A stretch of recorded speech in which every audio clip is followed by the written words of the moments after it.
Passive voice. As the name suggests, this is for someone to explain or to tell something that is not actually focusing on who did the action, but what the action was.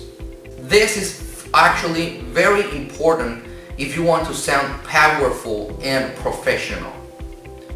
This is, for example, the very way of speaking that anchorman does or anchorman uses to explain what happened somewhere else. Let me give you an example. $1 million were found yesterday morning.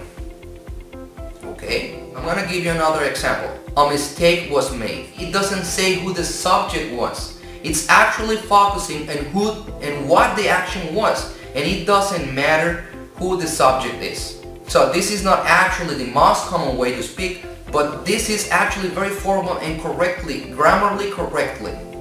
Anchorman uses it, for example. Also politicians uses it. Also, if you want to explain something that was actually something that happened somewhere else to your friends or to your boss, you're gonna have to use the passive voice. So passive voice is gonna be very important for your professional life. In order to achieve this, it's gonna be very easy. All you gotta do is to follow the next grammar structure. Let's check it out. Number one is you gotta say the object. The object is whatever receives the action in your sentence. The object. For example, $1 million were found. It means $1 million is the object, is who receives the action. Okay? $1 million were found. So first is the object of the sentence. Then you gotta use the verb to be in past tense. You must do it. And then the third one is the predicate. All the predicate you're gonna use has to be in past participle. In previous videos, we actually talked about what the past participle was. Okay, so you gotta do the object, then the verb to be in past tense, and then the predicate that takes place in your sentence, but in past participle. Let me give you a larger example. 10 people were found yesterday under a bridge.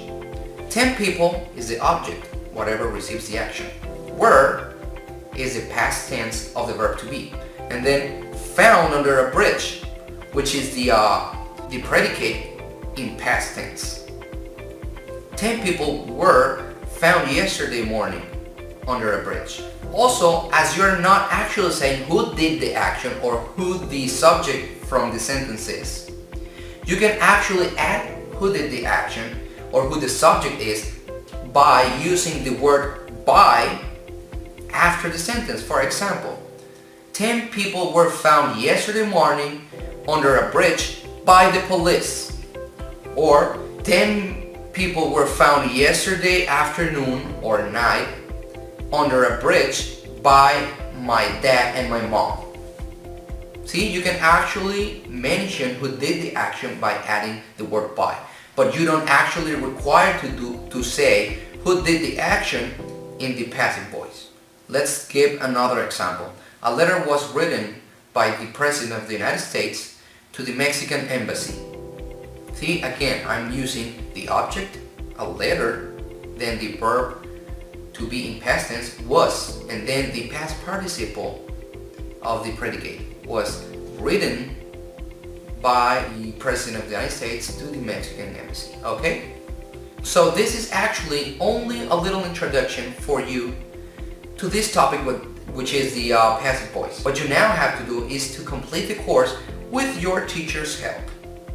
I am actually very proud because you actually are right now completely in the end zone. Congratulations. See you in the next video.